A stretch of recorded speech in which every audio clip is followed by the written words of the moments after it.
اعوذ باللہ من الشیطان الرجیم بسم اللہ الرحمن الرحیم۔ سورۃ البقرہ دوسرا پارہ، اس کا رکوع نمبر 16، آیت نمبر 243 سے آگے۔ تو الم تر الی الذین، الم تر کیا تم نے نہیں دیکھا، الی الذین ان لوگوں کی طرف، خرجوا نکلے، من دیارہم اپنے گھروں سے، وہم اور وہ، الوف ہزاروں میں، حذر الموت موت کے ڈر سے، فقال سو کہا، لہم انہیں، اللہ نے، موتو تم مر جاؤ، ثم احیاہم پھر انہیں زندہ کیا، ان اللہ بے شک اللہ، لذو فضل فضل والا، علی الناس لوگوں پر، ولیکن اور لیکن، اکثر الناس اکثر لوگ، لا یشکرون شکر ادا نہیں کرتے۔ الم تر الی الذین خرجوا من دیارہم وہم الوف حذر الموت، کیا نہ دیکھا تو نے ان لوگوں کو جو کہ نکلے اپنے گھروں سے، وہ ہزاروں تھے، موت کے ڈر سے، فقال لهم اللہ موتوا پھر فرمایا ان کو اللہ نے کہ مر جاؤ، ثم احیاہم پھر ان کو زندہ کر دیا، ان اللہ لذو فضل علی الناس ولکن اکثر الناس لا یشکرون، بے شک اللہ فضل کرنے والا ہے لوگوں پر لیکن اکثر لوگ شکر نہیں کرتے۔ وقاتلوا فی سبیل اللہ، وقاتلوا اور تم لڑو، فی سبیل اللہ اللہ کے راستے میں، وَاعْلَمُوا اور جان لو، ان اللہ کہ اللہ سمیع سننے والا، علیم جاننے والا۔ وقاتلوا فی سبیل اللہ اور لڑو اللہ کی راہ میں، وَاعْلَمُوا اور جان لو کہ ان اللہ سمیع علیم بے شک اللہ بے شک خوب سنتا جانتا ہے۔ ان دو آیات کریمہ کے اندر اللہ تبارک و تعالیٰ نے ان لوگوں کے متعلق ذکر فرمایا کہ جو لوگ جن لوگوں کے بارے میں آتا ہے کہ یہ بنی اسرائیل کی طرف مناسبت کی جاتی ہے، اور بنی اسرائیل کے اندر ایک طبقہ تھا کہ وہ شہر کے اندر آباد تھا، اور شہر کے اندر آباد ہونے پر اس شہر کے اندر طاعون کی بیماری پھیل گئی۔ جب طاعون کی بیماری وبا اس علاقے کے اندر پھیلی تو وہاں کے رہنے والے لوگوں کی تعداد 10,000 سے زائد تھی، کیونکہ یہاں پر اللہ تبارک و تعالیٰ نے جو لفظ استعمال فرمایا، وہم الوف، کہ وہ ہزاروں کی تعداد میں تھے۔ الوف یہ جمع الجموع ہے، اور اس کی جو کم سے کم مقدار بنتی ہے وہ 10 بنتی ہے، اس لیے ان کی تعداد مفسرین اکرام فرماتے ہیں کہ 10,000 سے زائد ہوگی۔ تو جب اس علاقے کے اندر طاعون کی وبا پھیلی تو انہوں نے ایک دو پہاڑوں کے درمیان ایک میدان کے اندر شہر کو چھوڑ کر وہاں پر آ کر مقیم ہو گئے، ادھر انہوں نے اسٹے کر لیا۔ تو اللہ تبارک و تعالیٰ نے ان کے اوپر پھر موت کو مبعوث کر لیا، کہ حکم دیا کہ تم لوگ مر جاؤ۔ تو پھر اس کے بعد انہیں زندہ کر دیا گیا۔ زندہ کرنے کا واقعہ اس کے بعد کا ہے۔ اب ان کا جو مرنے کا واقعہ ہے تو اس پر مفسرین اکرام فرماتے ہیں کہ اللہ تبارک و تعالیٰ نے دونوں پہاڑوں کے ایک فرشتے کو ایک پہاڑ کی طرف، جبکہ دوسرے فرشتے کو دوسرے پہاڑ کی طرف بھیجا، اور انہوں نے ایک آواز لگائی، تو جس آواز کی وجہ سے وہ سارے کے سارے لوگ ایک ہی وقت کے اندر مر گئے۔ تو جب وہ لوگ سارے کے سارے مر گئے، ان میں سے ایک بھی زندہ نہ رہا، تو اس کے بعد ان کی لاشیں گل سڑ گئی، ان کی ہڈیاں پڑی رہ گئی تھی۔ تو ایک لمبا زمانہ گزرنے کے بعد بنی اسرائیل کے اندر ایک پیغمبر جن کا نام حضرت خزقیل علیہ السلام تھا، تو اللہ تبارک و تعالیٰ نے انہیں مبعوث فرمایا۔ وہ جب اس مقام سے گزرے تو انہوں نے انسانی ہڈیوں کے ڈھانچوں کو بکھرے ہوئے دیکھا اور حیرت میں رہ گئے۔ بذریعہ وحی اللہ تعالیٰ نے پورا واقعہ انہیں بتلا دیا۔ حضرت خزقیل علیہ السلام کی انہوں نے دعا کی، یا اللہ انہیں پھر زندہ کر لیا جائے۔ تو اللہ تبارک و تعالیٰ نے، یہ ایک لمبا چوڑا واقعہ بنتا ہے، اختصار کو مد نظر رکھتے ہوئے، تو اللہ تبارک و تعالیٰ نے انہیں زندہ فرما لیا۔ تو انہیں جب زندہ کر لیا گیا تو اس کے بارے میں اللہ تبارک و تعالیٰ نے ذکر فرمایا ثم احیاہم، پھر انہیں زندہ کیا گیا. ان اللہ لذو فضل علی الناس، اور بے شک اللہ تعالیٰ فضل کرنے والا ہے لوگوں پر. تو اب اللہ تعالیٰ کا فضل کن لوگوں کے اوپر تھا؟ تو اس کے بارے میں مفسرین کرام فرماتے ہیں کہ جن لوگوں کو زندہ کیا گیا تھا، ایک تو اس سے یہ بھی مراد لی جا سکتی ہے کہ ان کے اوپر اللہ تبارک و تعالیٰ کا یہ فضل تھا کہ انہیں اللہ تعالیٰ نے دوبارہ سے زندگی عطا فرما دی، ایک موقع دے دیا. ایک قول مفسرین کرام کا یہ بھی ملتا ہے کہ اس پر اللہ تعالیٰ کی طرف سے مسلمانوں کے اوپر فضل ہے. مسلمانوں پر کیا فضل ہے کہ مسلمان ان سے عبرت حاصل کر لیں، یعنی ان کے بعد کے حالات، بعد کے جو لوگ تھے وہ اس سے عبرت حاصل کر لیں. اللہ تبارک و تعالیٰ کا اس لحاظ سے پھر ان لوگوں کے اوپر بھی فضل بنتا ہے، احسان بنتا ہے. تو پھر آگے فرمایا وقاتلوا فی سبیل اللہ، اور لڑو اللہ کی راہ میں اور جان لو کہ اللہ بے شک خوب سننے والا ہے. یعنی کہ اللہ تبارک و تعالیٰ نے پھر اپنے راستے کے اندر لڑنے کا حکم دیا. تو اپنے راستے میں لڑنے کے حکم کے ساتھ اللہ تعالیٰ نے فرمایا کہ جو کچھ تم کرو گے، اور اللہ تعالیٰ ہر چیز کو سننے والا اور جاننے والا ہے. اب یہاں پر ایک بات کی وضاحت کرتا چلوں کہ اگر طاعون کی بیماری پھیل جائے تو اس کے بارے میں کیا حکم ہے. تو رسول اللہ صلی اللہ علیہ وسلم کے ارشاد مذکورہ، حضور اکرم صلی اللہ علیہ وسلم کے ارشادات ہیں، جن ارشادات کو انسان دیکھے تو اس کا خلاصہ یہ نکلتا ہے کہ جس علاقے کے اندر بھی وبا پھیل جائے طاعون کی، تو اس علاقے کے اندر باہر کے لوگوں کا جانا، یا جس علاقے کے اندر پھیلی ہے اس علاقے سے باہر نکلنا، اس سے حضور اکرم صلی اللہ علیہ وسلم نے منع فرمایا. حضرت فاروق اعظم رضی اللہ تعالیٰ عنہ کے زمانے کے اندر یہ ایک دفعہ ملک شام کی طرف ان کے جانے کا ارادہ ہوا. تو جب ملک شام کے قریب پہنچے تو وہاں پر انہیں پتہ چلا کہ اس علاقے کے اندر طاعون کی وبا پھیلی ہوئی ہے، تو جسے طاعون امواس کے نام کے ساتھ بھی یاد کیا جاتا ہے. تو حضرت عمر فاروق رضی اللہ تعالیٰ عنہ نے وہاں پر قیام کیا، ٹھہر گئے اور مشاورت کی صحابہ کرام سے کہ ہمیں آگے بڑھنا چاہیے یا واپس جانا چاہیے. تو حضرت عبد الرحمن بن عوف رضی اللہ تعالیٰ عنہ کے علاوہ کسی نے حضور اکرم صلی اللہ علیہ وسلم کا ارشاد نہ سن رکھا تھا. تو حضرت عبد الرحمن بن عوف رضی اللہ تعالیٰ عنہ نے فرمایا کہ رسول اللہ صلی اللہ علیہ وسلم کا اس معاملے کے اندر ایک ارشاد موجود ہے. تو انہوں نے حضور اکرم صلی اللہ علیہ وسلم کا وہ ارشاد حضرت عمر کے سامنے بیان فرمایا کہ رسول اللہ صلی اللہ علیہ وسلم نے طاعونی گلٹی کے درد کا ذکر کیا تو فرمایا یہ ایک عذاب ہے جس سے بعض امتوں کو عذاب دیا گیا تھا، پھر اس کا کچھ بقیہ رہ گیا. اب اس کا یہ حال ہے کہ کبھی چلا جاتا ہے اور پھر آ جاتا ہے. تو جو شخص یہ سنے کہ فلاں خطہ زمین میں یہ عذاب آیا ہوا ہے تو اس کو چاہیے کہ اس خطہ زمین میں نہ جائے، اور جو شخص اس خطے میں پہلے سے موجود ہے تو طاعون سے بھاگنے کے لیے وہاں سے نہ نکلے. اور یہ حدیث مبارکہ بخاری شریف کے اندر بھی مذکور ہے. تو حضرت عمر فاروق رضی اللہ تعالیٰ عنہ نے جب اس حدیث مبارکہ کو سنا تو اپنے ساتھیوں کے ساتھ واپسی کا حکم دے دیا. حضرت ابو عبیدہ بن جراح جو ملک شام کے اس وقت امیر اور گورنر بھی تھے، اسی مجلس میں موجود تھے. حضرت عمر کا یہ حکم سن کر فرمانے لگے کیا آپ اللہ تعالیٰ کی قدرت سے، تقدیر سے بھاگ رہے ہیں؟ افرارن من قدر اللہ، کیا آپ اللہ تعالیٰ کی تقدیر سے بھاگ رہے ہیں، بھاگنا چاہتے ہیں؟ حضرت عمر نے جواب فرمایا کہ اے ابو عبیدہ، کاش یہ بات کوئی اور کہتا، یعنی تمہاری زبان سے ایسی بات قابل تعجب ہے. پھر فرمایا بے شک ہم اللہ کی تقدیر سے اللہ ہی کی تقدیر کی طرف بھاگ رہے ہیں. مطلب یہ تھا کہ ہم جو کچھ کر رہے ہیں وہ اللہ ہی کے حکم کے مطابق کر رہے ہیں جس کو رسول اللہ صلی اللہ علیہ وسلم نے بیان فرمایا. تو یہ تھا کہ جس علاقے کے اندر طاعون کی بیماری پھیلی ہو اس علاقے کے اندر جانے کی اجازت بھی نہیں شرعی لحاظ سے، اور اس علاقے سے واپس جانے کی، باہر نکلنے کی بھی اجازت نہیں بنتی. تو پھر اس کے بعد آگے اللہ تبارک و تعالیٰ فرماتے ہیں من ذا الذی یقرض اللہ قرضا حسنا. من ذا الذی،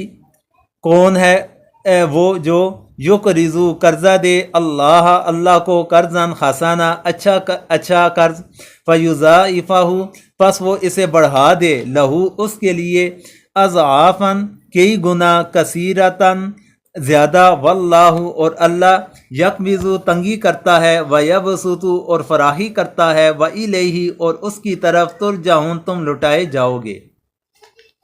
من ذا الذی یقرض اللہ قرضا حسنا، کون شخص ہے ایسا جو قرض دے اللہ کو اچھا قرض، فیضاعفہ لہ اضعافا کثیرا پھر دگنا کر دے اللہ اس کو کئی گنا، واللہ یقبض ویبسط اللہ ہی تنگی کر دیتا ہے اور وہی کشادہ کرتا ہے، وإلیہ ترجعون اور اسی کی طرف لوٹ کر جانا ہے۔ اب قرض سے مراد نیک عمل کرنا، اللہ تعالیٰ کے راستے میں خرچ کرنا، اس کو قرض مجازی طور پر کہا گیا، ورنہ سب اللہ تعالیٰ ہی کی ملک ہے۔ مطلب یہ کہ جیسے قرض کا عوض ضروری دیا جاتا ہے، اسی طرح تمہارے انفاق کا عوض تمہیں ضروری ملے گا۔ اور بڑھانے کا بیان ایک حدیث میں آیا کہ ایک اللہ کے راستے میں خرچ کیا جائے تو اللہ تعالیٰ اس کو اتنا بڑھاتے ہیں کہ وہ اوت پہاڑ سے بڑھ جاتا ہے۔ اللہ تعالیٰ کو قرض دینے کا یہ بھی مطلب بیان کیا گیا کہ اس کے بندوں کو قرض دیا جائے اور ان کی حاجت براری کی جائے۔ چنانچہ حدیث کے اندر موجود ہے کہ قرض دینے کی بہت فضیلت وارد ہوئی ہے۔ جو مسلمان دوسرے مسلمان کو قرض دیتا ہے، یہ قرض دینا اللہ کے راستے میں اس مال کے 2 دفعہ صدقہ کرنے کے برابر ہے۔ یہ حدیث مبارکہ بھی موجود ہے۔ پھر اسی طرح کی اور احادیث مبارکہ بھی ہیں۔ تو جب یہ حدیث مبارکہ یہ آیت کریمہ جب حضرت ابو دحداح رضی اللہ تعالیٰ عنہ نے سنی تو وہ حضور اکرم صلی اللہ علیہ وسلم کے پاس آئے۔ ان کی ملکیت کے اندر 2 کھجوروں کے باغات تھے۔ انہوں نے کہا کہ ان دونوں باغوں کو میں نے اللہ تعالیٰ کو قرض دے دیا۔ حضور نے انہیں روکا کہ اپنے اہل و عیال کے لیے بھی رکھو۔ پھر انہوں نے فرمایا کہ جو ان میں سے بہترین باغ ہے وہ میں نے اللہ کو قرض کے طور پر دے دیا۔ تو رسول اللہ صلی اللہ علیہ وسلم اس بات سے اتنے خوش ہوئے تو انہوں نے فرمایا کہ میں جنت کے اندر اس کے لیے کھجور کے ایسے درخت دیکھ رہا ہوں۔ تو اس طرح کی حدیث مبارکہ کی یہ موجود ہے۔ پھر اسی طرح آگے اللہ تبارک و تعالیٰ فرماتے ہیں کہ الم تر الی الملأ من بنی اسرائیل من بعد موسیٰ، الم تر کیا تم نے نہیں دیکھا، الی الملأ جماعت کی طرف، من بنی اسرائیل بنی اسرائیل سے، من بعد اس کے بعد، موسیٰ اذ قالوا جب انہوں نے کہا، لنبی لہم اپنے نبی سے، ابعث مقرر کر دے، لنا ہمارے لیے، ملکن ایک بادشاہ، نقاتل ہم لڑیں، فی سبیل اللہ اللہ کے راستے میں، قالا کہا، هل عصیتم کیا ہو سکتا ہے تم، ان کتب علیکم اگر تم پر فرض کیا جائے، قتال جنگ، اللہ تو قاتلو کہ تم نہ لڑو، قالو وہ کہنے لگے، وما لنا اور ہمیں کیا ہے، اللہ کہ نہ، نقاتل ہم لڑیں گے، فی سبیل اللہ اللہ کی راہ میں، وقت اخرجنا اور البتہ ہم نکالیں گے، من دیارنا اپنے گھروں سے، وابنائنا اور اپنی آل اولاد، فلما پھر جب کتب علیہم ان پر فرض کی گئی، قتال جنگ، تولوا وہ پھر گئے، الا قلیلا سوائے چند، منہم ان میں سے، واللہ اور اللہ علیم جاننے والا، بالظالمین ظالموں کو۔ الم تر الی الملأ من بنی اسرائیل من بعد موسیٰ،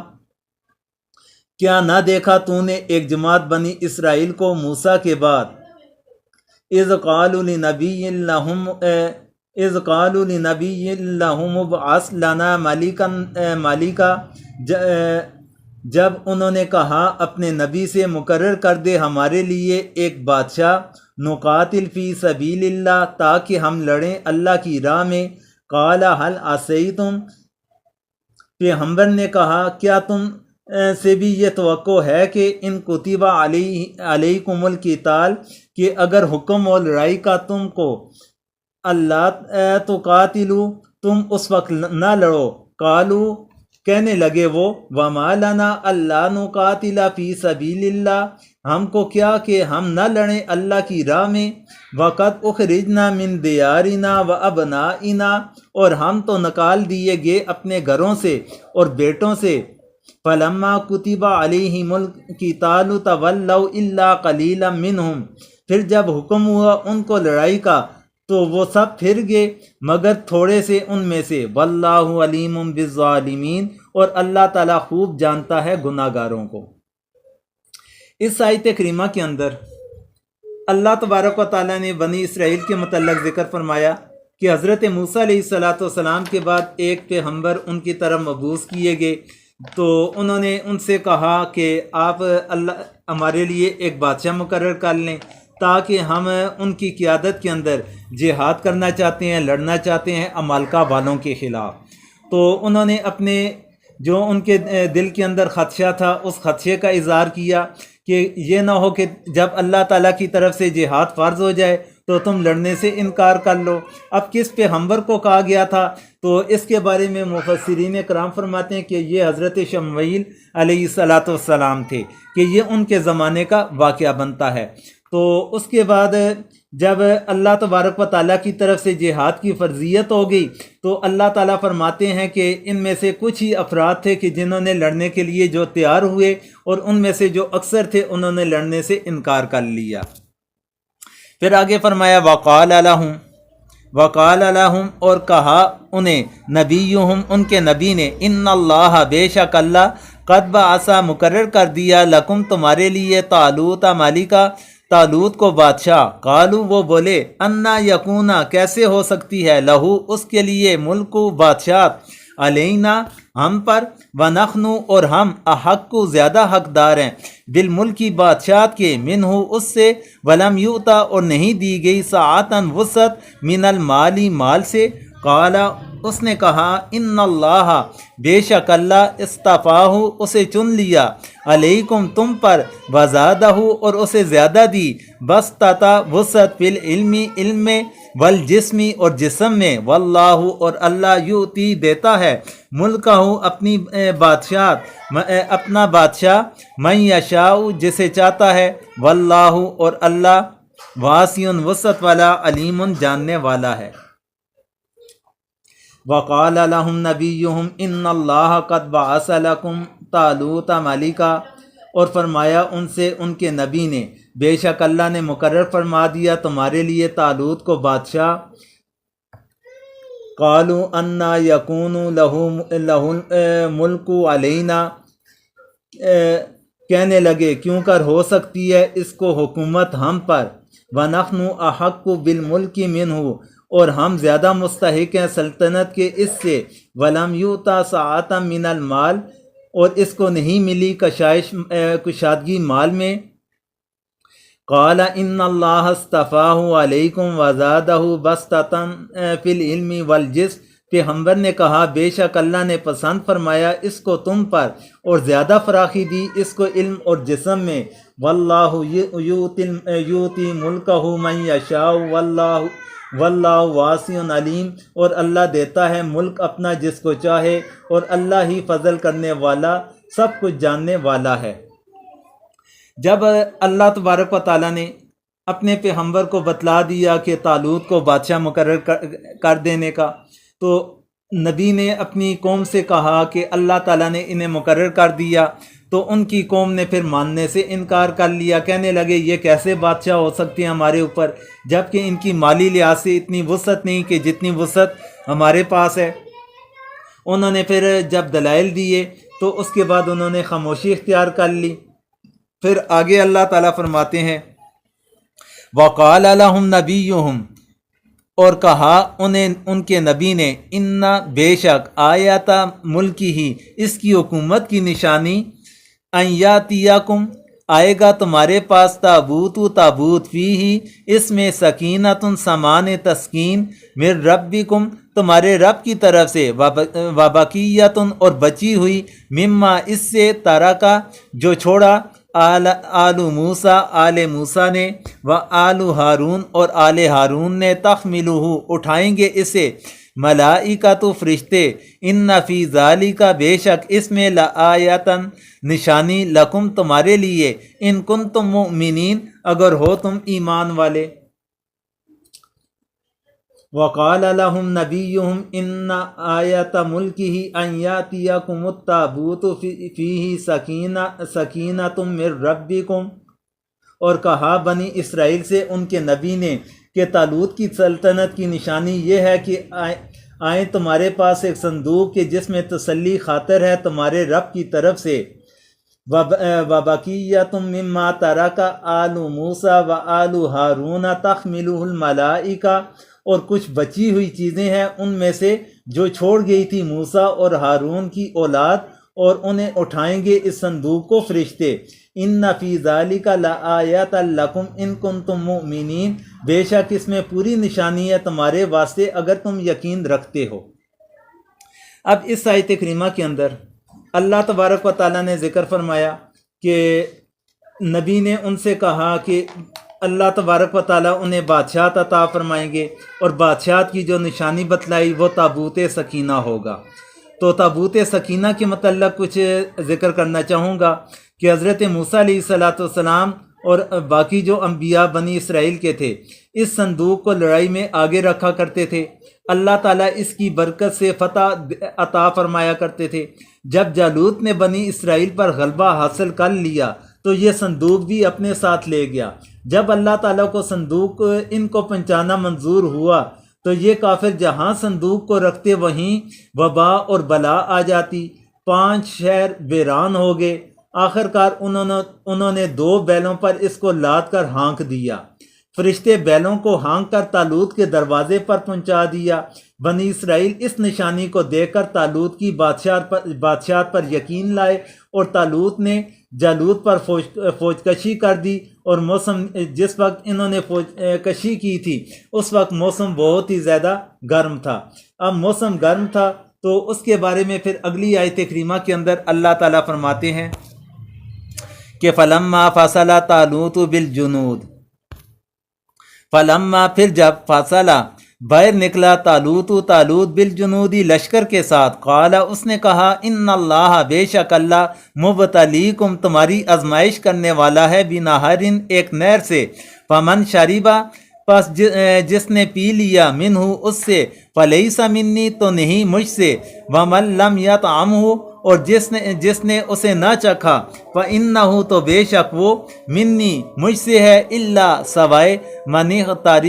اغترفا جو چلو بلے غرفتاً ایک چلو بیدہ اپنے ہاتھ سے، فشربوا پھر انہوں نے پی لیا منہ اس سے، الا قلیلا سوائے چند ایک منہم ان سے، فلما پس جب جاوزہ اس کے پار ہوئے ہوا وہ، والذین اور وہ جو آمنوا ایمان لائے، مہاؤ اس کے ساتھ، قالوا کہا، لا طاقت نہیں طاقت لانا ہمارے لیے، الیوم آج بجالوت جالوت کے ساتھ، وجنودہ اور اس کا لشکر، قال الذین اور کہا ان لوگوں نے، یظنون یقین رکھتے تھے، انہم ملاقو اللہ کہ وہ ملنے والے ہیں اللہ سے، کم بارہا من فئاتن جماعتیں، قلیلاتن چھوٹی، غالب ہوئیں، فئاتن جماعتیں، کثیراتن بڑی، باذن اللہ اللہ کے حکم سے، واللہ اور اللہ مع الصابرین صبر کرنے والوں کے ساتھ ہے۔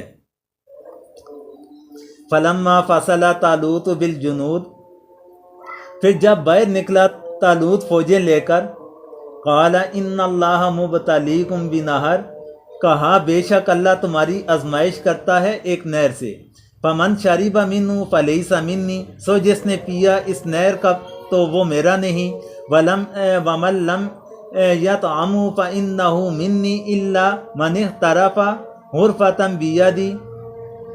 اور جس نے اس کو نہ چکھا تو وہ بے شک میرا ہے مگر جو کوئی برے ایک چلو اپنے ہاتھ سے، فشربوا منہ الا قلیلا منہم پھر پی لیا سب نے اس کا پانی مگر تھوڑوں نے ان میں سے، فلما جاوزہ پھر جب پار ہوا طالوت، والذین آمنوا معہ اور ایمان والے ساتھ اس کے، قالوا لا طاقت لنا اليوم بجالوت وجنودی اس کے تو کہنے لگے طاقت نہیں ہم کو آج جالوت اور اس کے لشکروں سے لڑنے کی۔ قال الذین یظنون انہم، کہنے لگے وہ لوگ جن کو خیال تھا کہ ان کو اللہ سے ملنا ہے، کم من فئۃ قلیلۃ غلبت فئۃ کثیرۃ باذن اللہ، بارہا تھوڑی جماعت غالب ہوئی بڑی جماعت پر اللہ کے حکم سے، واللہ مع الصابرین، اور اللہ صبر کرنے والوں کے ساتھ ہے۔ اب اس آیت کریمہ کے اندر اللہ تبارک و تعالیٰ نے ذکر فرمایا کہ بنی اسرائیل والوں کو ایک آزمائش کے اندر مبتلا کیا گیا تھا، اور وہ آزمائش یہ تھی کہ اللہ تبارک و تعالیٰ کی طرف سے انہیں حکم جاری ہوا کہ بادشاہ کے ذریعے سے کہ تم نے اس نہر کے اندر جو پانی ہے اس نہر کے پانی کو استعمال نہیں کرنا۔ تو اللہ تبارک و تعالیٰ نے ان کے لیے ایک امتحان کے طور پر یہ رکھ لیا، صرف اتنی گنجائش تھی کہ جو حد سے زیادہ پیاسا ہو وہ ایک آدھ چلو اس سے پانی پی سکتا ہے، اس سے زیادہ مقدار کے اندر وہ پانی نہیں پی سکتا۔ تو اللہ تعالیٰ فرماتے ہیں کہ ان میں سے سب نے پانی پی لیا سوائے چند افراد کے۔ تو اب یہ اللہ تعالیٰ کی طرف سے امتحان تھا، تو اس امتحان کی حکمت اور توجیہ کے بارے میں مفسرین کرام فرماتے ہیں کہ ایسے مواقع پر جوش و خروش میں بھیڑ بڑکا بہت ہو جایا کرتا ہے، لیکن وقت پر جمنے والے بہت ہی کم ہوتے ہیں۔ اس وقت ایسوں کا اکھڑ جانا باقی لوگوں کے پاؤں بھی اکھاڑ دیتا ہے۔ اللہ تبارک و تعالیٰ کیونکہ قتال میں ضرور استقلال اور اللہ تبارک و تعالیٰ کو ایسے لوگوں کا علادہ کرنا منظور تھا، اس کا یہ امتحان مقرر کیا گیا جو نہایت ہی مناسب ہے، کیونکہ قتال میں ضرورت استقلال اور جفاکشی کی ہوتی ہے۔ سو شدت پیاس کے وقت بے منت پانی ملنے پر ضبط کرنا دلیل استقلال کی، اور اندھے بونوں کی طرح جا گرنا دلیل بے استقلالی کی ہے۔ آگے ہر کے عادت ہے کہ زیادہ پانی پینے والے غیبی طور پر بھی بیکار اور اذکار رفتہ ہوگے، جیسا روح المعانی کے اندر بھی ابن ابی حاتم اور حضرت ابن عباس سے روایت ہے۔ اور اس قصے میں جو اقوال و اقوال مذکور ہیں اس سے معلوم ہوتا ہے کہ ان میں 3 قسم کے لوگ بن گئے۔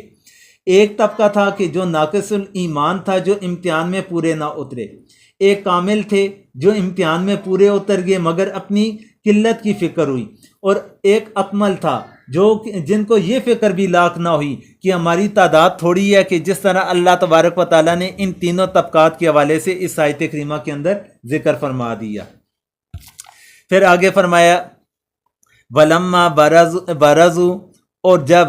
برزو آمنے سامنے لی جالوت کے وجنودی اور اس کا لشکر، قالو اس نے کہا ربنا اے ہمارے رب، افرغ ڈال دے علینا ہم پر، صبرن صبر، وثبت اور جما دے اقدامنا ہمارے قدم، وانصرنا اور ہماری مدد کر، علی القوم الکافرین کافر قوم پر۔ ولما برزوا لجالوت وجنودی،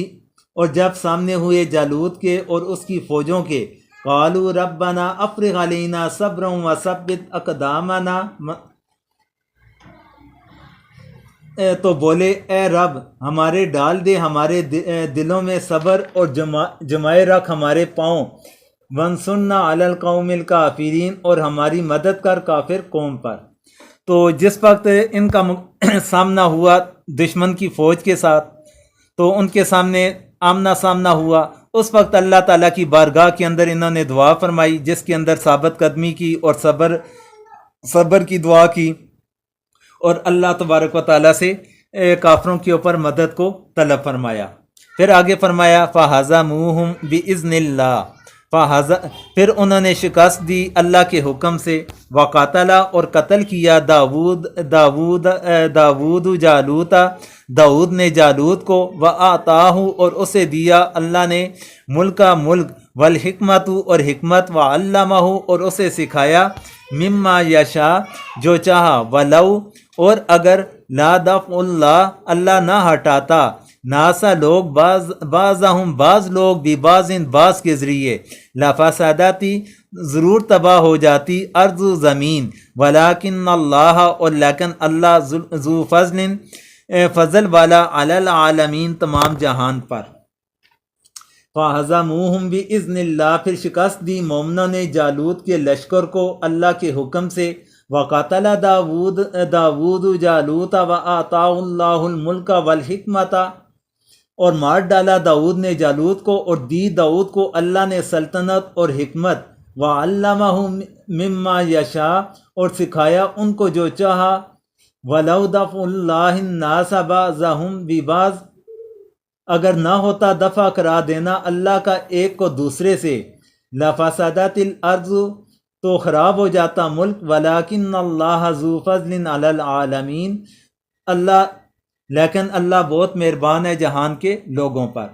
اب اس آیت کریمہ کے اندر اللہ تبارک و تعالیٰ نے پھر اہل ایمان کی کامیابی کا ذکر فرمایا کہ اللہ تعالیٰ نے اہل ایمان کو کامیابی عطا فرمائی، اور ان کی کامیابی کے ساتھ ساتھ اللہ تبارک و تعالیٰ نے حضرت داؤد علیہ السلام کی بادشاہت کا ذکر فرمایا، انہیں بادشاہت، حکمت اور علم یہ چیزیں عطا فرمائی گئی، اور اللہ تبارک و تعالیٰ بعض لوگوں کو بعض کے ذریعے سے دفع کرتے ہیں، ہٹا دیتے ہیں، اگر ایسا عمل نہ ہو تو زمین کے اوپر فساد برپا ہو جائے۔ پھر آگے فرمایا تلک آیات اللہ نتلوہا، تلک یہ آیات اللہ، اللہ کے احکام، نتلوہا ہم سناتے ہیں، علیک آپ پر، بالحق کی ٹھیک ٹھیک، و انکا اور بے شک آپ، لمن المرسلین ضرور رسولوں میں سے ہیں۔ تلک آیات اللہ نتلوہا علیک بالحق، یہ آیتیں اللہ کی ہیں، ہم تجھ کو سناتے ہیں ٹھیک ٹھیک، وَإِنَّكَ لَمِنَ الْمُرْسَلِينَ، اور تم بے شک ہمارے رسولوں میں سے ہے۔ اللہ تبارک و تعالیٰ نے ان آیات کے بارے میں ذکر فرمایا کہ یہ آپ کو ٹھیک ٹھیک پڑھ کر سنائی جاتی ہیں، آپ کو سکھائی جاتی ہیں۔ پھر ساتھ میں حضور اکرم صلی اللہ علیہ وسلم کی رسالت کے بارے میں ذکر فرما دیا کہ آپ رسولوں میں سے ہیں، آپ کو ہم نے مبعوث کیا اور آپ کو نبوت سے سرفراز کیا۔ تو اسی کے ساتھ آج ہمارا دوسرا پارہ الحمدللہ مکمل ہو چکا ہے۔